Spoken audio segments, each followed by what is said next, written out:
Hello students, स्वागत है आपका आज की इस एजुकेशनल क्लास में। आज सब्जेक्ट सॉल्ट एनालिसिस के अंतर्गत हमारा टॉपिक है टेस्ट फॉर फेरिक आयन। बच्चों, ये फेरिक आयन ग्रुप थर्ड में है। इसका टेस्ट कैसे करते हैं आइए आपसे डिस्कस करते हैं।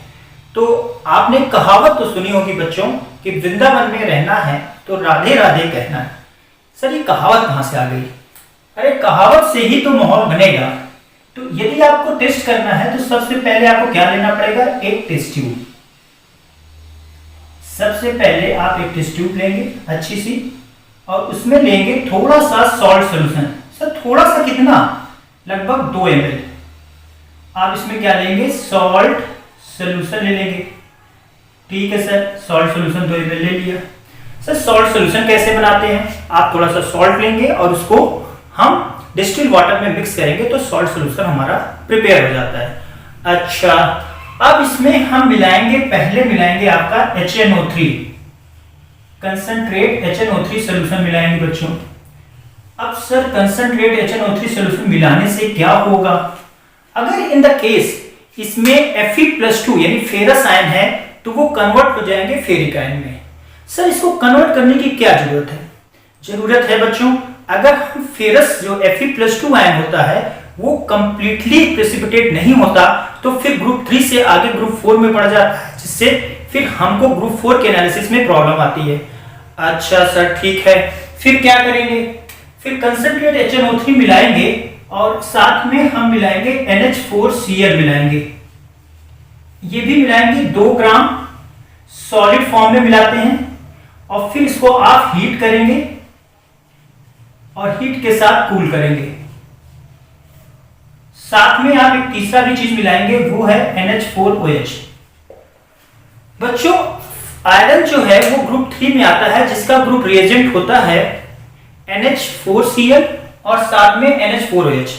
कंसंट्रेट HNO3 ये ऑप्शनल है। अगर आप डायरेक्ट आपको पता है कि फेरिक आयन है तो आप इसको नहीं लेंगे, अदरवाइज फेरिक आयन की जरूरत इसलिए है क्योंकि Fe+2 को Fe+3 में कन्वर्ट करता है। जी सर बहुत अच्छा, ये तो समझ में आया। अब आप हमें सर ये बताइए कि यहाँ NH4Cl क्यों लिए हैं? तो चूंकि ये ग्रुप थर्ड के जो एलिमेंट्स होते हैं जिसमें आपके आयरन आता है, एल्युमिनियम आता है, ये हाइड्रोक्साइड के फॉर्म में ही प्रेसिपिटेट इनका बनता है। अगर हम NH4Cl लेंगे तो ये कॉमन आयन इफेक्ट के द्वारा इसमें OH आयन का कंसंट्रेशन डिक्रीज कर जाएगा और हमें यहाँ पर आयरन का कंप्लीट प्रेसिपिटेशन हो जाएगा। अच्छा, अगर इसे नहीं लेंगे तो फिर क्या होगा? नहीं लेने पर आपका ग्रुप 4 के एलिमेंट्स भी इसमें इन्वॉल्व हो जाएंगे और प्रेसिपिटेट इनका हो जाएगा। अच्छा सर ठीक है, तो ये सब मिलाने पर क्या होगा?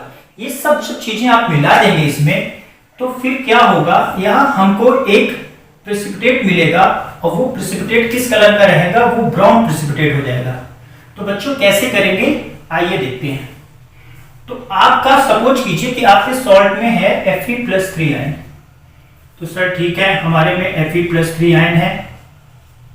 अब आपने इसकी रिएक्शन कराई। मेन रिएक्शन जो होती है बच्चों इसमें NH4OH के साथ होती है और इसमें आयनिक फॉर्म में किससे रिएक्शन करता है? OH-। तो OH- से रिएक्ट करेगा और ये बनाएगा FeOH का होल थ्राइस। ये ब्राउन प्रेसिपिटेट हो जाता है बच्चों। क्या होता है? प्रेसिपिटेट ब्राउन PPT होता है। अच्छा सर ये तो समझ में आया। अब क्या करेंगे?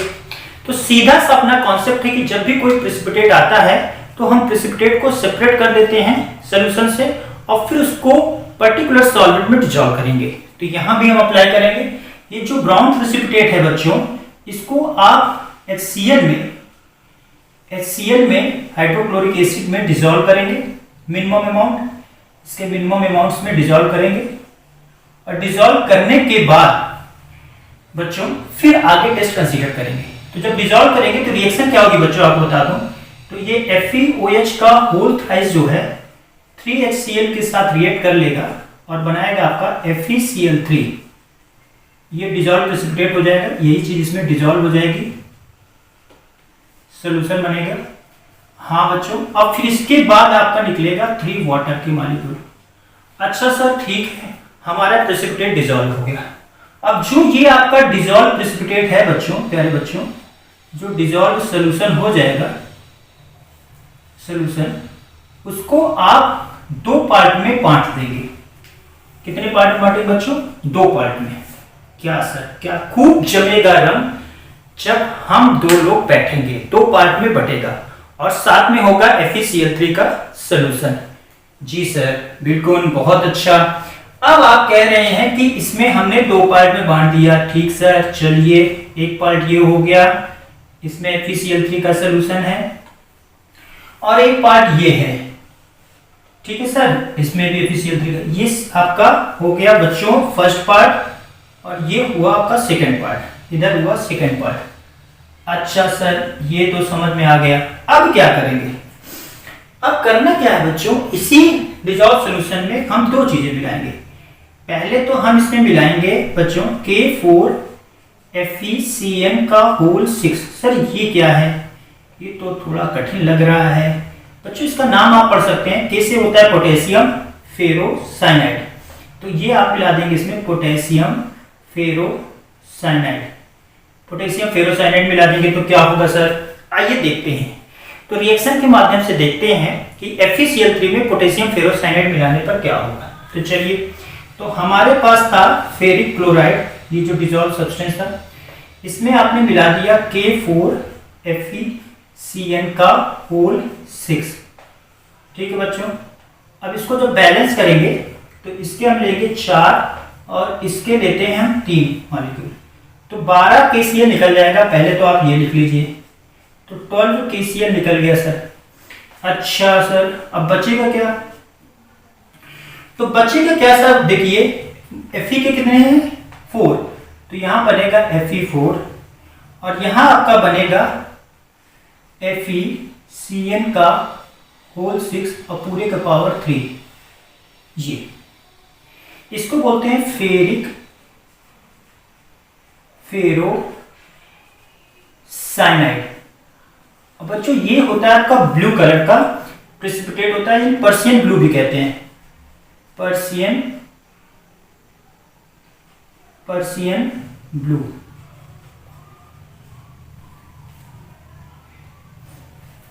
पर्शियन ब्लू कलर का आता है बच्चों।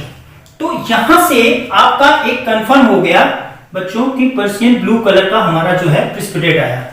अच्छा, और कोई दूसरे पार्ट का क्या हुआ वो तो आपने बताया ही नहीं। हाँ बिल्कुल सही। आइए अब दूसरे पार्ट का नजारा देखते हैं। तो दूसरे पार्ट में आप मिला देंगे बच्चों, प्यारे बच्चों, KCNS। सर इसके क्या कहते हैं? इसको बोलते हैं पोटेशियम सल्फोसाइनाइड। सर क्या बोलते हैं? पोटेशियम सल्फो और साइनाइड। तब क्या होगा सर? सर जी आइए इसको भी रिएक्शन के माध्यम से देखते हैं। तो अगर आपने FeCl3 लिया बच्चों और उसमें मिला दिया पोटेशियम सल्फोसाइनाइड KCNS, इसके 3 मॉलिक्यूल ले लिए बच्चों, तो सबसे पहले आपका दिमाग ये बोलता है कि 3 KCl निकल जाएगा। ठीक है सर, 3 KCl तो हमने निकाल दिया। अब गाना था छोड़ छाड़ के, आप लिखिए जोड़ जाड़ के। तो बचा क्या बच्चों? इसमें Fe आया और 3 इसमें CNS है, तो FeCNS का होल थ्राइस। ये आपका रेड प्रेसिपिटेट बनेगा। कैसा प्रेसिपिटेट रहेगा? रेड। अच्छा सर, एक तो ब्लू प्रेसिपिटेट आया, एक रेड आया। तो बच्चों आपको समझना ही सर, थोड़ा सा तो कम समझ में आया। क्या आप रिवाइज कर देंगे? हाँ साहब बिल्कुल रिवाइज कर देंगे। आप क्या करेंगे, सबसे पहले आपको मिलेगा एक सॉल्ट, तो आप उसका सॉल्ट का सोल्यूशन बना लेंगे। सॉल्ट का सोल्यूशन लगभग लेंगे आप 2 ml। सॉल्ट सोल्यूशन बनाने के बाद उसमें आप ये चीजें मिलाएंगे, HNO3, NH4Cl और NH4OH। तो यहां से वो हमको मिल जाएगा ब्राउन प्रेसिपिटेट। ये जो ब्राउन प्रेसिपिटेट होगा बच्चों, ये होगा फेरिक हाइड्रोक्साइड का। अच्छा सर, ब्राउन प्रेसिपिटेट मिल गया। जब भी कॉन्सेप्ट क्या बोलता है, जब भी प्रेसिपिटेट आए तो उसको सोल्यूशन से सेपरेट करके किसी पर्टिकुलर सॉल्वेंट में डिसॉल्व करते हैं। तो आपने इसको सेपरेट किया, सेपरेट करने के बाद इसको आप HCl के मिनिमम अमाउंट में डिसॉल्व कर देंगे। डिसॉल्व करने के बाद इसके 2 पार्ट करेंगे। एक पार्ट में आप मिलाएंगे K4FeCN6 पोटेशियम फेरोसाइनाइड बच्चों, इससे आपका पर्शियन ब्लू कलर आएगा। और दूसरे पार्ट में आप मिलाएंगे KCNS पोटेशियम सल्फोसाइनाइड, तो इससे आपका आएगा रेड प्रेसिपिटेट। अच्छा सर आ गया, लेकिन लिखेंगे कैसे सर? इसको सिस्टमेटिक लिखना होगा। तो लिखने के लिए बच्चों ऐसा है ना कि आप 0 ग्रुप से स्टार्ट करेंगे। कोई भी प्रैक्टिकल, कोई भी सॉल्ट एनालिसिस आपको जब मिलेगा तो उसमें आप 0 ग्रुप से स्टार्ट करेंगे। तो जीरो ग्रुप का ग्रुप रिएजेंट पहले ऐड करेंगे, यानी कि आप कहेंगे कि पहले हम एक टेस्ट ट्यूब में थोड़ा सा पिंच ऑफ सॉल्ट लेकर उसमें NaOH सॉल्यूशन मिलाएंगे। अगर कोई भी पंजेंट स्मेलिंग गैस नहीं निकलती तो जीरो ग्रुप ऑप्शन दिखाएंगे। फर्स्ट ग्रुप के लिए बच्चों क्या करेंगे, फर्स्ट ग्रुप का ग्रुप रिएजेंट मिलाएंगे, तो सॉल्ट सॉल्यूशन लेकर के मिनिमम 2 ml उसमें आप क्या मिलाएंगे, डाइल्यूट HCl। तो आप देखेंगे कि व्हाइट प्रेसिपिटेट नहीं बनेगा, तो फर्स्ट ग्रुप एब्सेंट हो जाएगा। सेकंड ग्रुप को भी एब्सेंट आपको दिखाना पड़ेगा बच्चों, तो आप सॉल्ट सॉल्यूशन लेंगे, उसमें डाइल्यूट HCl के साथ H2S गैस पास करेंगे, तो आप देखेंगे कि बच्चों उसमें हमारा कोई भी प्रेसिपिटेट नहीं बनता है। तो जब सेकंड ग्रुप करने के बाद तब आप थर्ड ग्रुप का लिखेंगे कि हम सॉल्ट सॉल्यूशन लेंगे, उसमें हम नाइट्रिक एसिड मिलाएंगे, साथ में NH4Cl और फिर आगे प्रोसीड करेंगे NH4H डाल के। अच्छा सर समझ में तो आ गया, रिएक्शन भी कुछ आ गई, लेकिन सबसे एग्जामिनर वाइवा भी लेगा, तो इस पर्टिकुलर ग्रुप से कौन कौन से आपका वाइवा हो सकता है, क्या संभावित क्वेश्चन हो सकते हैं। तो ठीक है बच्चों, अब हम डिस्कस करते हैं इससे रिलेटेड क्या क्वेश्चन पूछे जा सकते हैं। तो एक क्वेश्चन आपसे ये पूछा जा सकता है बच्चों, पहला क्वेश्चन, जैसे आपने प्रैक्टिकल किया था तो आपने कहा था कि हम सबसे पहले एक टेस्ट ट्यूब लेंगे, टेस्ट ट्यूब में आपने बोला कि उसमें हम थोड़ा सा 2 ml सॉल्ट सॉल्यूशन ले लेंगे। क्या लेंगे, सॉल्ट सॉल्यूशन ले लेंगे। इसके बाद आपने कहा कि इसमें सबसे पहले मिलाते थे कंसंट्रेट HNO3। तो पहला क्वेश्चन यहीं से बनेगा बच्चों कि आपने कंसंट्रेट HNO3 इसमें क्यों मिलाया। तो सर आपको आंसर ये देना होगा कि कंसंट्रेट HNO3 इस पर्पस से मिलाया जाता है कि ये अगर सॉल्ट में हमारा Fe+2 आयन है, तो कंसंट्रेट HNO3 क्या करता है, HNO3 उसको ऑक्सीडाइज कर देता है। ये क्या करेगा, ऑक्सीडाइजिंग एजेंट की तरह बिहेव करेगा, और ये +2 को किस में कन्वर्ट कर देगा बच्चों, +3 में।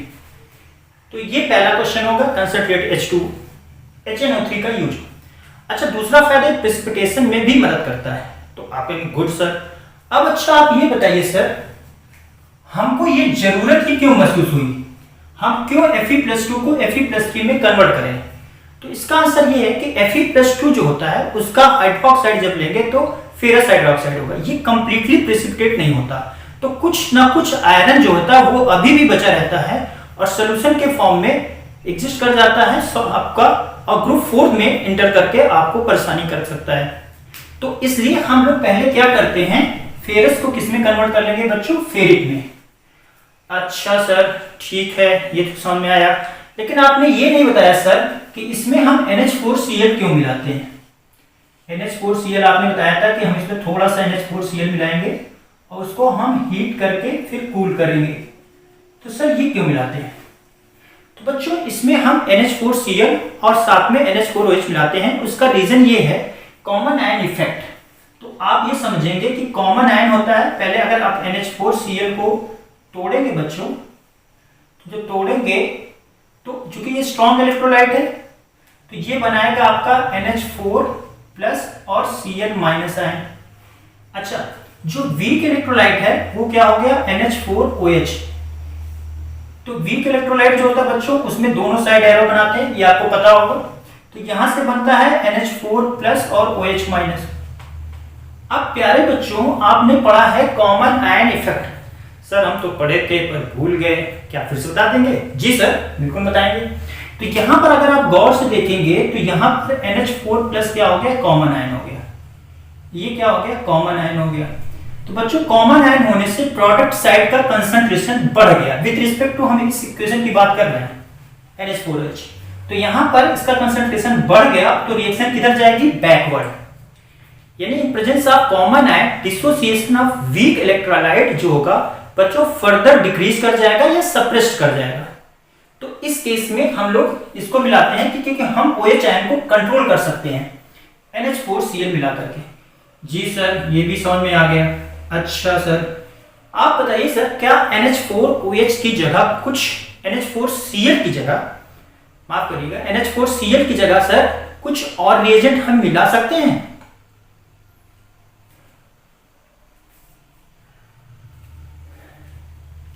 तो सर आप मुझे ये बताएं, क्या हम NH4Cl की जगह कोई दूसरा रीजन मिला सकते हैं सर। NH4Cl की जगह आप अमोनियम नाइट्रेट भी मिला सकते हैं। अच्छा सर, बहुत अच्छा। आपने क्वेश्चन और पूछा कि क्या हम NH4OH अमोनियम हाइड्रोक्साइड की जगह NaOH यूज किया जा सकता है। NaOH यूज कर सकते हैं इन प्लेस ऑफ NH4OH। तो आप कहेंगे नहीं, NaOH स्ट्रॉन्ग इलेक्ट्रोलाइट होता है। सर ये वीक स्ट्रॉन्ग का क्या चक्कर है भैया? स्ट्रॉन्ग का मतलब होता है जो कंप्लीटली डिसोसिएट हो जाए, है ना। वीक मतलब जो कंप्लीटली डिसोसिएट ना हो पाए। तो अगर आप NaOH लेते हैं तो ये कंप्लीटली डिसोसिएट हो जाएगा।